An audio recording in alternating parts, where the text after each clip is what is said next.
সারাদিন এত মানুষজন ছিল, আমি আর গিফট দেওয়ার সময় পাইনি। তো আমি কিন্তু এখন যেটা নিয়ে এসেছিলাম সেটাই তোমাদেরকে এখন দেবো।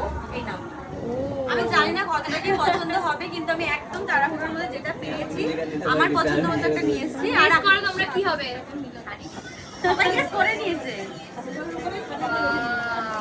Trending sari model.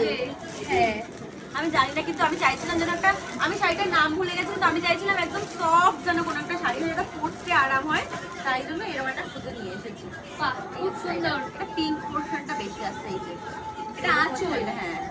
ইয়া মনে হচ্ছে ওরা শাড়ি পরে আঁচল শাড়ি দোকানে গিয়ে মানে আশা করছি অনেক গিফট তো পেয়েছে, কিন্তু আমি চাইছিলাম নরম কোনো একটা শাড়ি দেওয়ার, তার মধ্যে পেন্সিল মধ্যে। তো এই শাড়িটা আমি খুঁজে পেয়েছিলাম, আমার ভালো লেগেছে। তোমার ভালো লেগেছে? অবশ্যই ফ্যান্টাস্টিক শাড়ি। আর এর মধ্যে আলতা সিঁদুরটা রয়েছে। হ্যাঁ এবার তোরে দেবো সুন্দর। আর করিও না আমার ইন্টারেস্ট না রে তুই করিস না। আবার ঠিক আছে বললো, আবার ঠিক আছে বললো। শাড়ি পরে নয় না, শাড়ি পরেছিল তো নয় না আমাদের পরে সাদা কালারে। আর কালো